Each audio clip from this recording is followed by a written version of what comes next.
Hello students, कैसे हैं आप सब लोग बेटा। आई होप आप लोग बहुत अच्छे होंगे। और आज का पहला दिन आपका स्कूल में कैसा रहा? बढ़िया रहा ना? 12th वाले स्टूडेंटों को बहुत खुशी है बेटा स्कूल खुलने की। हमारे स्कूल में भी ये बात आज बच्चों में नजर आई। ठीक है, तो आज की इस क्लास में हम लोग अपना एक नया चैप्टर बेटा जिसका नाम है problem of deficient demand and problem of excess demand, वो स्टार्ट करने जा रहे हैं बेटा। और ये इस यूनिट का, ठीक है, आपका लास्ट चैप्टर है। तो इस चैप्टर में हम लोग क्या क्या कवर करेंगे बेटा?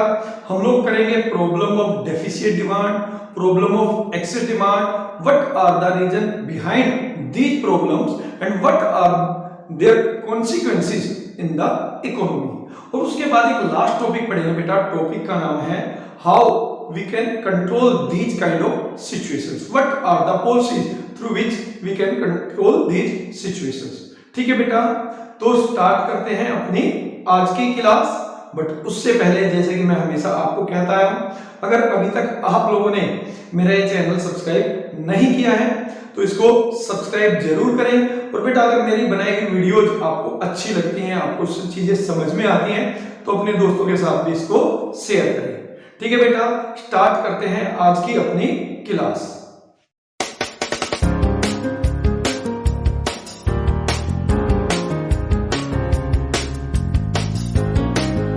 देखिए, ये जो चैप्टर है, इस चैप्टर में कुछ कॉन्सेप्ट्स हैं जिनका हमें क्लियर करना बहुत जरूरी है इस चैप्टर को स्टार्ट करने से पहले। तो इसमें जो सबसे पहला कॉन्सेप्ट है बेटा, उसका नाम है level of full employment. Level of full employment क्या है बेटा? It is a situation when all those peoples who are ready to work, willing to work, and also capable to work at an existing wages rate are getting work।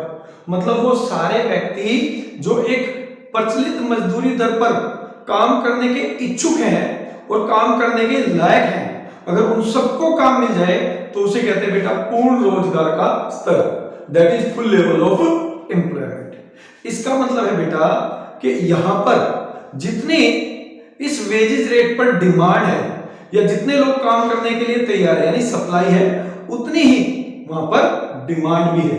यानी demand of labour is equal to supply of labour at this existing wages rate. तो ये situation कहलाती है बेटा level of full employment. हमें second concept पढ़ना है, वो पढ़ना है वॉलंटरी अनएम्प्लॉयमेंट और इनवॉलंटरी अनएम्प्लॉयमेंट।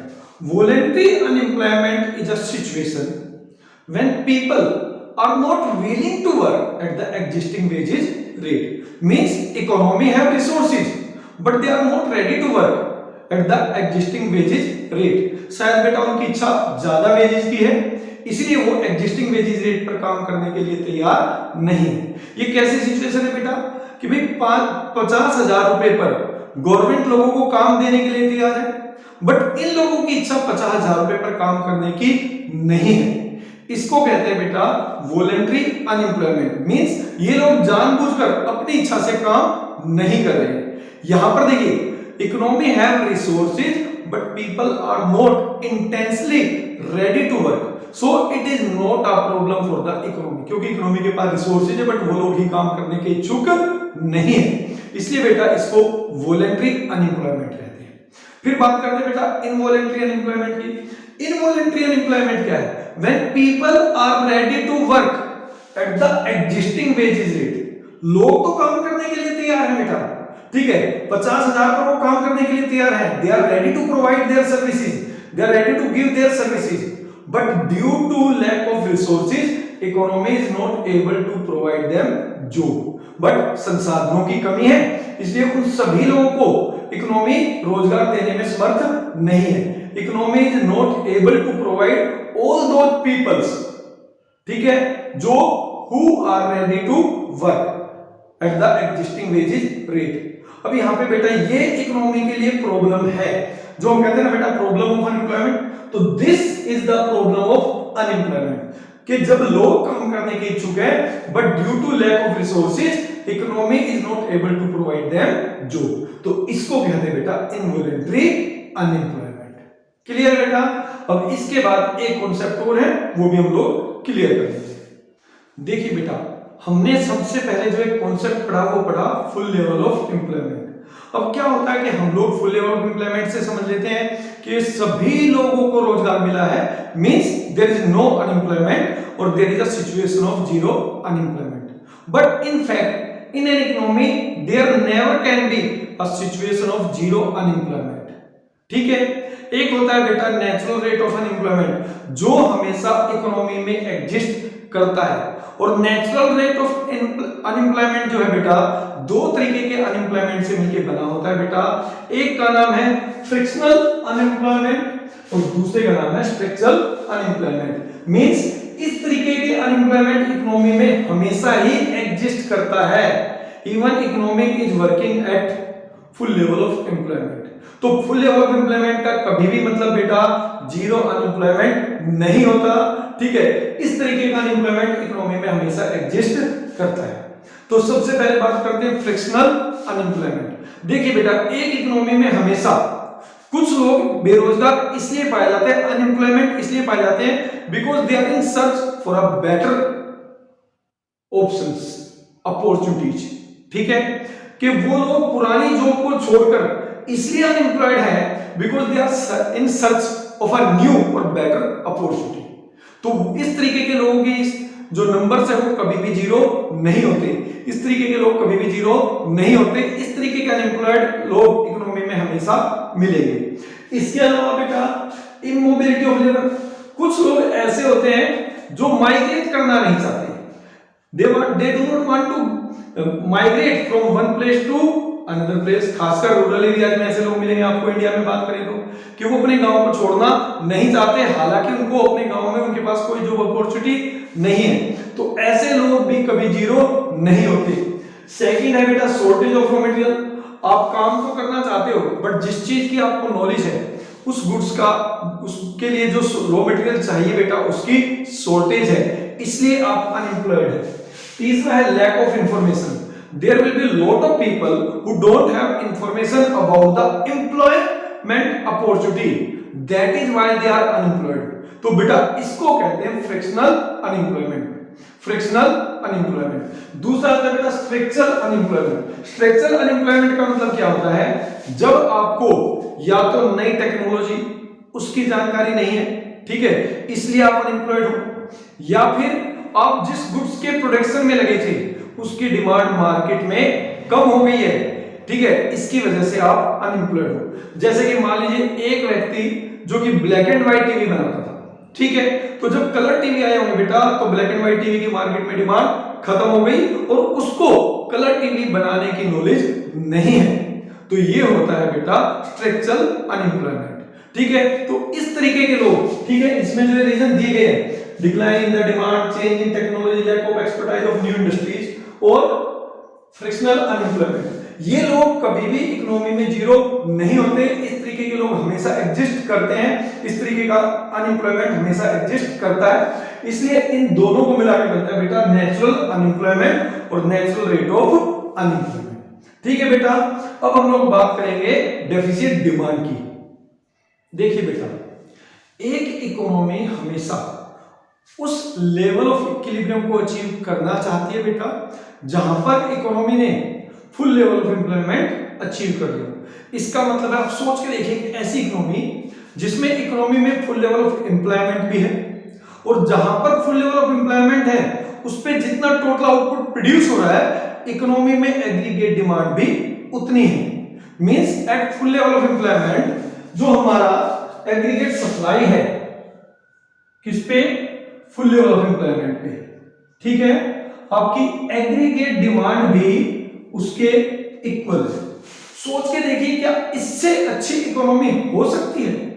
फॉर एग्जांपल मान लीजिए eight full level of employment हमारी इकोनॉमी जो है 25,000 करोड़ का आउटपुट प्रोड्यूस कर रही है और जो प्लांट एक्सपेंडिचर है वो भी कितना है बेटा 25,000 crore.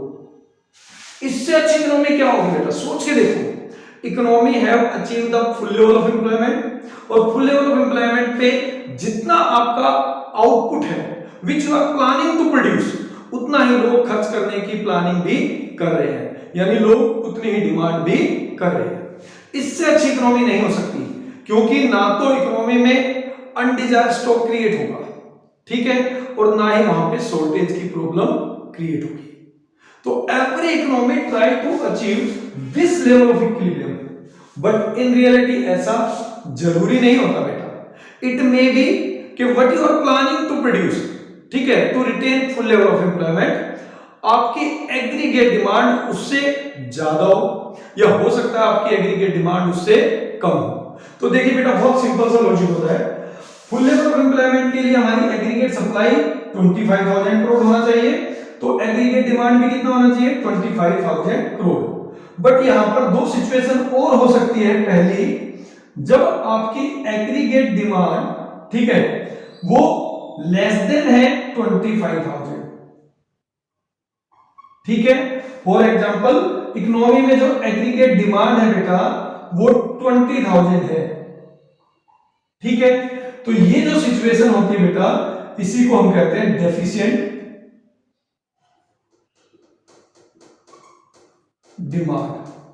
Means when aggregate demand in the economy is less than aggregate demand at full level of employment, या when aggregate demand in the economy is less than aggregate supply corresponding to full level of employment. मतलब जितनी full level of employment पे economy में aggregate demand होनी चाहिए थी, जब economy में एग्रीगेट डिमांड उससे कम हो जाए तो उस सिचुएशन को हम कहते हैं बेटा डेफिशिएंट डिमांड, यानी हमारी एग्रीगेट डिमांड कम है फुल लेवल ऑफ एम्प्लॉयमेंट पे जो एग्रीगेट डिमांड होनी चाहिए थी उससे। तो ये सिचुएशन होती है डेफिशिएंट डिमांड। और दूसरा क्या हो सकता है बेटा, आपकी एग्रीगेट डिमांड एक्चुअल में 30,000 करोड़ की हो सकती है। Means what you are planning to produce, लोग उससे ज्यादा खर्च करने की प्लान कर रहे हैं। जितनी आपकी फुल लेवल ऑफ एम्प्लॉयमेंट पे एग्रीगेट डिमांड होनी चाहिए, एक्चुअल में इकोनॉमी में लेवल ऑफ एग्रीगेट डिमांड उससे ज्यादा है, ठीक है। Aggregate demand is more than aggregate demand at full level of employment, तो इसको कहते हैं एक्सेस डिमांड, इसको कहते हैं एक्सेस डिमांड। समझ में आया बेटा? तो आज की क्लास में हम लोग जो डिस्कस करेंगे बेटा, हम लोग डिस्कस करेंगे डेफिशिएंट डिमांड। तो बेटा देखो, डेफिशिएंट डिमांड क्या है? Deficient demand is a situation when actual aggregate demand is less than aggregate demand at full level of employment, या इसी को आप कह सकते हो when aggregate demand is less than aggregate supply eight full level of employment. इस situation का नाम है डेफिशिएंट डिमांड। देखिए, अकॉर्डिंग टू द डायग्राम, हमारा जो एस है वो एग्रीगेट सप्लाई कर्व है, और at full level of employment हमारा एग्रीगेट डिमांड होना चाहिए था बेटा A D, which intersect each other at equilibrium point E. यानी यहां पे हमारी एग्रीगेट डिमांड 25,000 करोड़ है एग्जांपल के लिए, तो हमारी एग्रीगेट सप्लाई भी कितनी है 25,000 crore at full level of employment. But in economy when aggregate demand is less than aggregate demand at full level of employment, यो यानी इससे कम, तो ये मान लीजिए 20,000 करोड़ है, ठीक है। तो इस सिचुएशन को हम कहते हैं डेफिशिएंट डिमांड। देखिए, हमारा जो है फुल लेवल ऑफ एम्प्लॉयमेंट पे एग्रीगेट डिमांड होना चाहिए था इतना, बट एक्चुअल में हम लोग कितना करें फुल लेवल ऑफ एम्प्लॉयमेंट पे इतना, क्योंकि हमारा GDP at full level of employment. तो ये जो है ये हो गया बेटा आपका 5,000 करोड़, ठीक है। ये जो 5,000 करोड़ कम रह गया है, इसी को हम कह लेंगे डेफिशिएंट डिमांड। तो deficient demand is a situation when aggregate demand is less than aggregate demand at full level of employment, इसको कहते हैं बेटा डेफिशिएंट डिमांड। अब इसी चीज को दूसरे तरीके से पूछा जा सकता है कि इसको अंडर एम्प्लॉयमेंट इक्विलिब्रियम क्यों कहते हैं। तो अंडर एम्प्लॉयमेंट इक्विलिब्रियम क्या होता है बेटा? Under employment equilibrium is a situation when economy achieve it's equilibrium before the level of full employment. देखिए, यहां पर लेवल ऑफ फुल एम्प्लॉयमेंट क्या है, यहां पर है बेटा, ठीक है। But due to deficient demand economy will achieve full level of economy achieve equilibrium level of income at this point E1. तो this is called under employment equilibrium, जब अर्थव्यवस्था पूर्ण रोजगार के स्तर से पहले इक्विलिब्रियम अटेन कर लेती है, इन सिचुएशन ऑफ डेफिसिट डिमांड, तो इसको कहते हैं बेटा अंडर एम्प्लॉयमेंट इक्विलिब्रियम। देखिए ये क्वेश्चन तीन तरीके से पूछा जा सकता है, पहला डेफिसिट डिमांड, दूसरा अंडर एम्प्लॉयमेंट इक्विलिब्रियम, और तीसरा होता है डिफ्लेशनरी गैप। अब डिफ्लेशनरी गैप क्या होता है बेटा? इन सिचुएशन ऑफ डेफिसिट डिमांड हमारे जो एक्चुअल में डिमांड है और जो फुल लेवल ऑफ एम्प्लॉयमेंट पे एग्रीगेट डिमांड होनी चाहिए, वहां पे एक गैप बन जाता है, ठीक है, जिसको हम कहते हैं डिफ्लेशनरी गैप। ये जो गैप है बेटा, ये आपका डिफ्लेशनरी गैप है, यही आपका डेफिसिट डिमांड है। EF is equal to deficit demand, और जब डेफिसिट डिमांड की सिचुएशन है बेटा, तो यहां पे देखिए एक गैप बन गया है, ठीक है, किस चीज का gap? Aggregate demand at full level of employment and aggregate demand, ठीक है, actual aggregate demand in the economy. तो ये जो गैप है इसी को हम डिफ्लेशनरी गैप भी कहते हैं।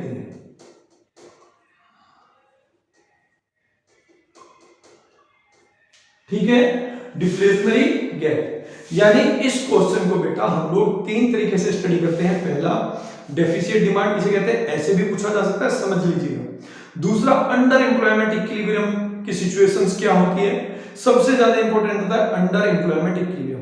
तो under employment equilibrium is a situation when economy attain the level of equilibrium before full level of employment.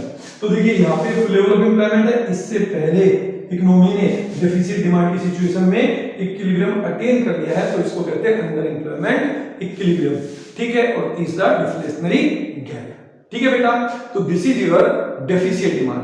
अब बात करते हैं रीजन बिहाइंड डेफिसिट डिमांड की। देखिए बेटा, एग्रीगेट डिमांड के चार कंपोनेंट होते हैं, C + I + G + E। हमने शुरू में इनको स्टडी किया था बेटा।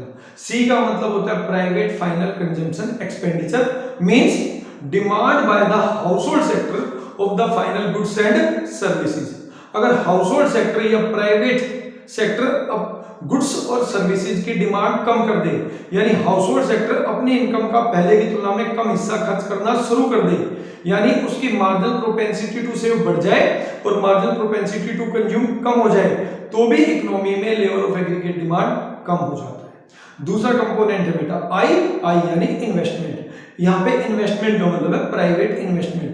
अगर प्रोड्यूसर को लगता है कि फ्यूचर में बेयरिश सिचुएशन आने वाली है, ठीक है, मंदी की सिचुएशन आने वाली है, तो बेटा वो क्या करता है, वो अपना लेवल ऑफ इन्वेस्टमेंट रिड्यूस कर देता है।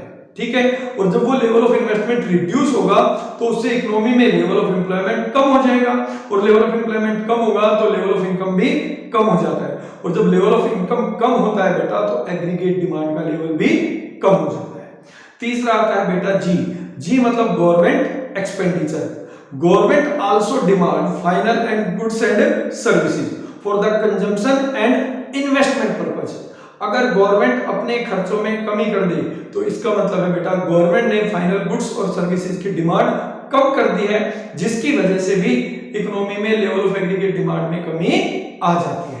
इसके बाद जो नेक्स्ट पॉइंट है बेटा वो है reduction in the export. Export का मतलब होता है बेटा demand of domestic produce goods by the rest of world. ठीक है, यानी हमारे देश में बनी वस्तुओं की विदेशियों के द्वारा की गई मांग। अगर हमारे देश में बनी वस्तुओं की विदेशों में मांग कम हो जाती है, मतलब हमारा एक्सपोर्ट का लेवल कम हो जाता है, तो उससे भी बेटा हमारी गुड्स और सर्विसेज की एग्रीगेट डिमांड में कमी आ जाती है। इसके बाद है बेटा इंक्रीज इन इंपोर्ट।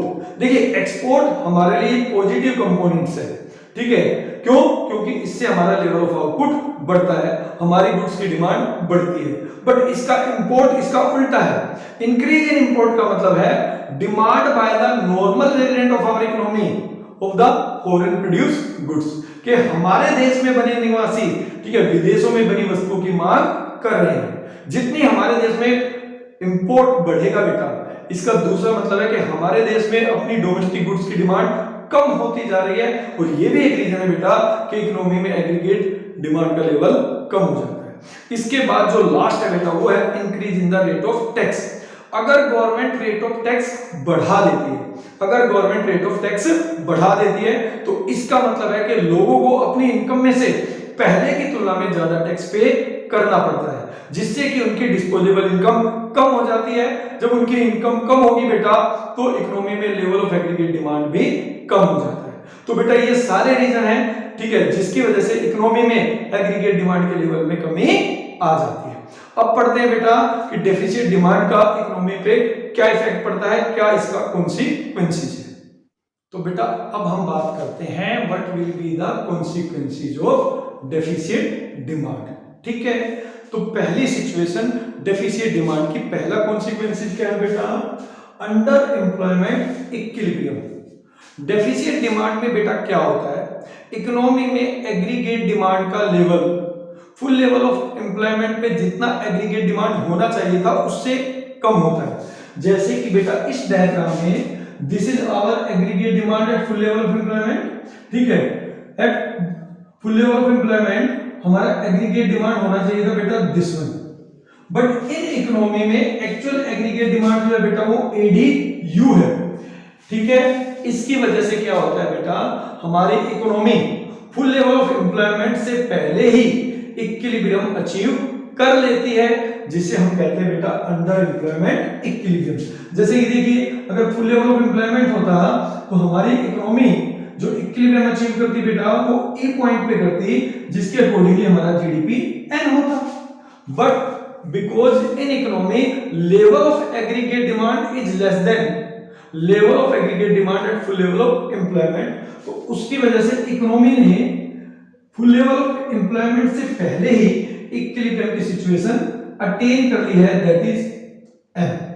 ठीक है, तो इसका मतलब है बेटा अगर हम लोग फुल लेवल ऑफ एम्प्लॉयमेंट पे काम कर रहे होते तो सभी लोगों को रोजगार मिला होता और हमारा आउटपुट होता ओएन। ठीक है, बट अभी हम क्योंकि डिमांड कम है तो कितना आउटपुट प्रोड्यूस करें बेटा, वो एम तक कर रहे हैं हम लोग। तो इसका मतलब हमारे पास एमएन प्रोडक्शन कैपेसिटी अभी भी एक्सेस है, जिसका हम लोग यूटिलाइज नहीं कर पा रहे हैं, हमारे रिसोर्सेज वेस्ट है। ठीक है बेटा, तो ये होता है अंडर एम्प्लॉयमेंट इक्विलिब्रियम। ठीक है, डेफिसिट डिमांड में economy full level of employment से पहले ही इक्विलिब्रियम की सिचुएशन अटेन कर लेती है, जैसा कि हमारे डायग्राम में इवन है, तो इसको कहते हैं अंडर एम्प्लॉयमेंट इक्विलिब्रियम। दूसरा आता है बेटा डिफ्लेशनरी गैप। डिफ्लेशनरी गैप का मतलब क्या होता है बेटा, जब इकोनॉमी, ठीक है, फुल लेवल ऑफ एम्प्लॉयमेंट से पहले ही, ठीक है, आपका इक्विलिब्रियम अचीव कर ले due to lack of aggregate demand, तो वहां पे फुल लेवल ऑफ एम्प्लॉयमेंट पे जो एग्रीगेट डिमांड है और जो इकोनॉमी में एग्रीगेट डिमांड है, तो फुल लेवल ऑफ एम्प्लॉयमेंट पे एग्रीगेट डिमांड होना चाहिए था ई, बट इकोनॉमी में एक्चुअल कितना है एफ, तो यहाँ पे एक गैप क्रिएट हो जाता है बेटा, जिसको हम कहते हैं डिफ्लेशनरी गैप। ठीक है, और डिफ्लेशनरी प्रेशर इकोनॉमी में बनना शुरू हो जाता है, इकोनॉमी में बनना शुरू हो जाता है। और डिफ्लेशनरी का मतलब है कि बेटा इकोनॉमी में मंदी आने की सिचुएशंस क्रिएट हो रही है। ठीक है, तीसरा है बेटा अनडिजायर्ड स्टॉक। जब economy equilibrium full level of employment से पहले अचीव कर ले due to lack of effective या एग्रीगेट डिमांड, तो उसमें क्या होता है बेटा, जितना प्रोड्यूसर प्लान कर रहे थे आउटपुट प्रोड्यूस करने का, उतना कंज्यूमर उस पर खर्च नहीं कर रहे हैं, तो प्रोड्यूसर के पास बिना बिका माल बच जाएगा। जैसे कि यहां पे जो ओएन है वो फुल लेवल ऑफ एम्प्लॉयमेंट है, ठीक है, और इस सिचुएशन पे हम आउटपुट प्रोड्यूस कर सकते थे on full level of employment पे, बट डेफिसिट डिमांड की वजह से हम आउटपुट प्रोड्यूस कर रहे हैं ओएम। ठीक है, तो यहां पर क्या होगा, प्रोड्यूसर ने जितना प्लान किया था लोगों ने उतना खर्च नहीं किया, इसकी वजह से प्रोड्यूसर के पास बिना बिका माल रह जाएगा, अनडिजायर्ड स्टॉक बच जाता है। और जब अनडिजायर्ड स्टॉक बचता है तो बेटा उसके देखिए क्या होगा, एक तो प्राइस क्रैश हो जाएंगे, कीमतें गिरनी शुरू हो जाएंगी, क्योंकि पहले से बिना बिका माल रखा है, क्योंकि एग्रीगेट सप्लाई, ठीक है, जो उन्होंने प्लान किया था वो है ज्यादा और डिमांड है कम। दूसरा क्या होगा, they will plan less output for future, क्योंकि उनके पास पहले से ही बिना बिका माल रखा है। ठीक है। फिर लास्ट पॉइंट है बेटा loss of profit. Loss of profit क्यों? क्योंकि वो फुल लेवल ऑफ एम्प्लॉयमेंट पे ज्यादा आउटपुट प्रोड्यूस कर रहे हैं, ठीक है, तो उनके पास बिना बिका माल रह गया, तो उसकी वजह से उनका प्रॉफिट कम हो रहा है। दूसरा रीजन क्या है बेटा? दूसरा रीजन ये है कि जब अनडिजायर्ड स्टॉक प्रोड्यूसर्स के पास क्रिएट हो जाता है तो उसकी वजह से इकोनॉमी में प्राइस में कमी आ जाती है, ठीक है। दो रीजन हो गए, पहला अनसोल्ड गुड्स बच गए उनके पास, बिना बिका माल रह गया, अनडिजायर्ड स्टॉक क्रिएट हो गया तो उसको बेच के वो लाभ कमा सकते थे, वो कम हो रहा है। दूसरा, जब अनडिजायर्ड स्टॉक क्रिएट होता है तो प्राइस भी कम होना स्टार्ट हो जाता है, जिसकी वजह से उनका प्रॉफिट और कम हो जाता है। इसलिए हम कहते हैं बेटा लॉस ऑफ प्रॉफिट, ठीक है बेटा। These were the consequences of deficit demand, ठीक है। अब अगली क्लास में हम लोग बेटा एक्सेस डिमांड को स्टडी करेंगे और उसके बाद एक क्लास और लेंगे बेटा जिसमें हम वो सारे टूल्स पढ़ेंगे through which we can control the situation of deficit demand और एक्सेस डिमांड। अब मिलते हैं बेटा अपने नेक्स्ट क्लास में।